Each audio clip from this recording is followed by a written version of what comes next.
Hello दोस्तों, welcome to our channel. दोस्तों, आज इस वीडियो में हम बात करेंगे Indian army permanent commission 10+2 technical entry scheme के बारे में, नोटिफिकेशन के बारे में फुल डिटेल्स इस वीडियो में हम बात करेंगे। इस वीडियो को अंत तक बने रहिएगा, क्योंकि आप बीच में इस वीडियो में स्किप होते हैं तो आपको इस मैटर के बारे में नहीं पता चलता है। क्योंकि और ज़रूरी एक इन्फॉर्मेशन मैं आप सुनाता हूँ कि टेक्निकल ब्रांचेस में और इंजीनियरिंग में जाने के लिए बहुत कोई भी इंटरेस्ट कैंडिडेट्स है, इस इस नोटिफिकेशन को उस इंटरेस्ट कैंडिडेट्स बीटेक में जाने वाले कैंडिडेट्स इस फॉर्म को अप्लाई कर सकते हैं ज़रूर से ज़रूर। क्योंकि चलिए इस वीडियो के माध्यम से आपको मैं पूरी जानकारी देता हूँ। चलिए मेन मैटर में चलेंगे। पहले एलिजिबिलिटी की क्राइटेरिया हम बात करें तो अनमैरिड मेल इसको आवेदन कर सकते हैं। ये अनमैरिड मेल कैंडिडेट्स ओनली इसको आवेदन कर सकते हैं। तो सिटीजन ऑफ इंडिया होनी चाहिए। और डेट ऑफ बर्थ की हम बात करें तो 16.5 से और 19.5 साल के बीच में हमारी जन्म होनी चाहिए।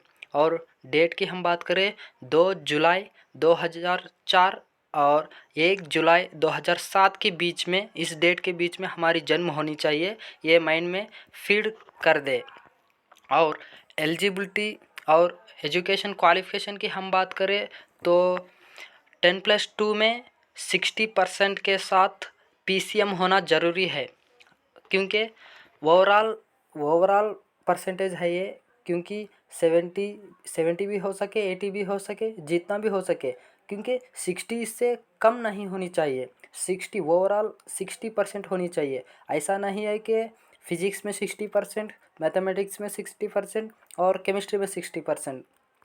ये ऐसा है कि टोटल 60% होनी चाहिए। ओवरऑल परसेंटेज 60% होनी चाहिए। ये बात को ध्यान रखिए।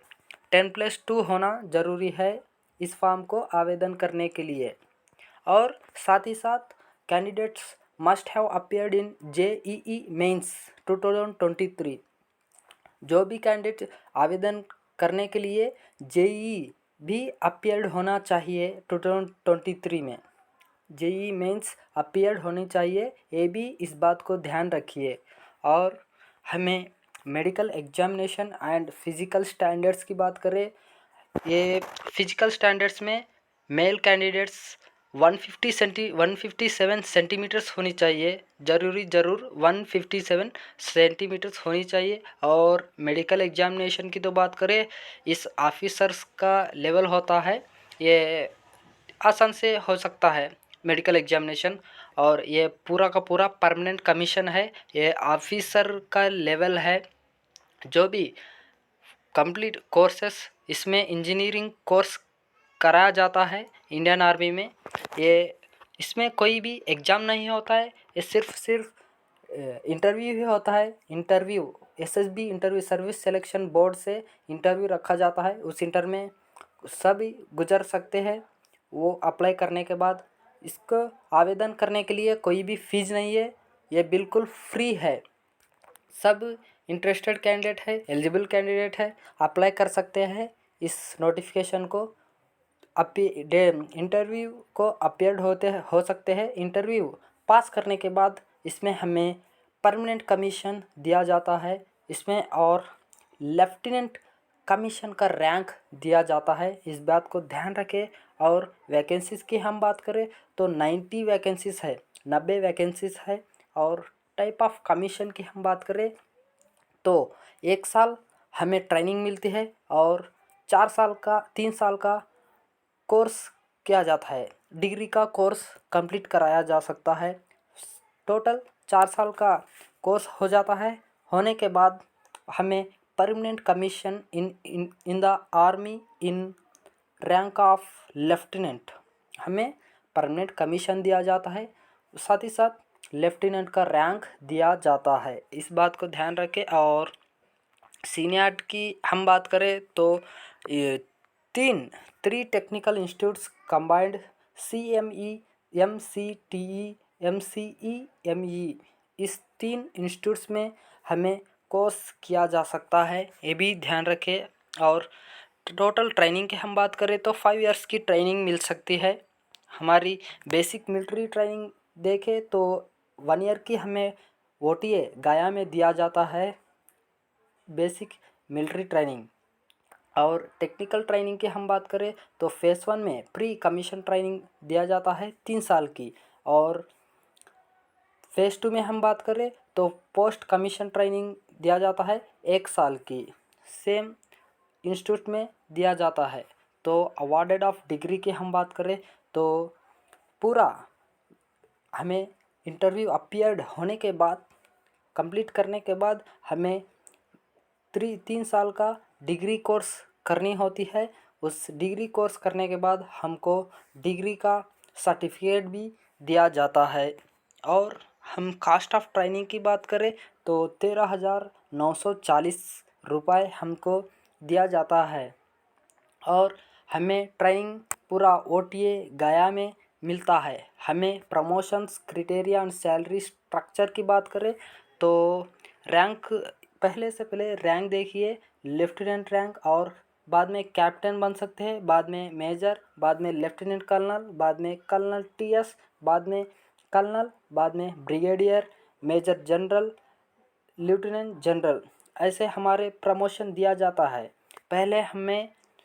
पहले कमीशन में ज्वाइन होने के बाद लेफ्टिनेंट रैंक दिया जाता है, और 2 साल ट्रेनिंग सर्विस कंप्लीट करने के बाद कैप्टन बनते हैं, और 6 साल की सर्विस कंप्लीट होने के बाद मेजर का रैंक दिया जाता है, और 13 साल की सर्विस कंप्लीट करने के बाद लेफ्टिनेंट कर्नल का रैंक दिया जाता है, और 26 की सर्विस कंप्लीट होने के बाद कर्नल की रैंक दिया जाता है। और बाद में on selection basis subject to fulfilment of required service conditions, और बाद में जो भी रैंक्स होते हैं, प्रमोशंस होते हैं, वो सर्विस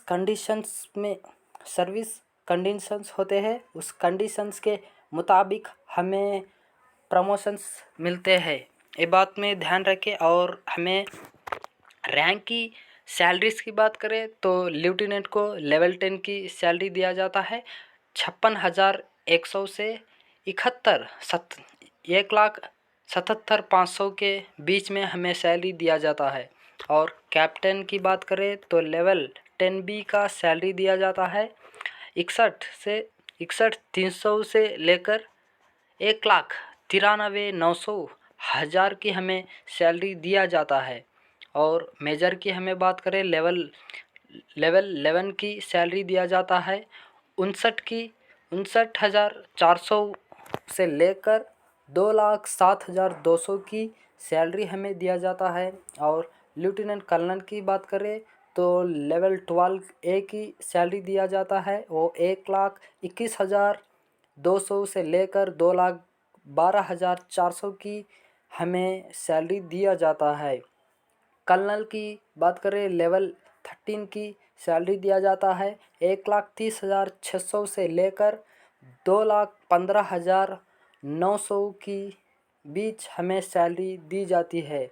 ब्रिगेडियर की बात करें लेवल 13A की सैलरी दिया जाता है, वो 1,29,600 से लेकर 2,17,600 तक हमें सैलरी मिलती है।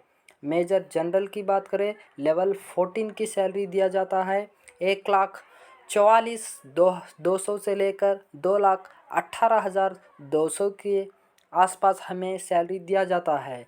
लेफ्टिनेंट जनरल हैग स्केल की बात करें लेवल 15 का सैलरी दिया जाता है, जो सैलरी है 1,82,200 से लेकर 2,24,100 तक हमें सैलरी दिया जाता है। लेफ्टिनेंट जनरल हैग प्लस स्केल की बात करें लेवल 16 की सैलरी दिया जाता है 2,05,400 से लेकर 2,24,400 तक हमें सैलरी दिया जाता है। हम VCO AS आर्मी कैडर की लेफ्टिनेंट जनरल NFSG की हम बात करें लेवल 17 की सैलरी दिया जाता है 2,00,000 25,000 फिक्स्ड सैलरी दिया जाता है। और COAS की हम बात करें, लेवल 18 की सैलरी दिया जाता है। 2,50,000 फिक्स्ड सैलरी दिया जाता है। इसे हमें बहुत सारे अलाउंसेस दिया जाता है। इस अलाउंसेस को हमें जो भी जोड़ ले वो हमारे 2.5 लाख से भी ज़्यादा अधिक सैलरी हमें मिलती है। हमें मिलिट्री सर्विस पे की बात करें तो 15,500 रुपये दे सकते हैं फिक्स्ड सैलरी। इस अलाउंसेस के बात करें तो बहुत काफ़ी अलाउंसेस इसमें मिलते हैं, ये क्योंकि परमानेंट कमीशन है, इसलिए हमें इंडियन आर्मी बहुत पैसे सैलरी के रूप में दिया जाता है, ये अलाउंसेस के रूप में दिया जाता है। Fixed stipend for cadet training की हम बात करें तो 56,100 की हम सैलरी मिलती है ट्रेनिंग में। फर्स्ट लेवल 10 की सैलरी मिलती है। हो गया दोस्तों कि हम आज इस वीडियो की सभी सूचनाओं को हम बता सके हैं। हमारी एक्सप्लेनेशन आपको पसंद आया है, ज़रूर लाइक करिएगा, शेयर करिएगा। हर एक आप सब्सक्राइब भी कर सकते हैं। ऐसे अपडेट्स हर चीज़ भी आपको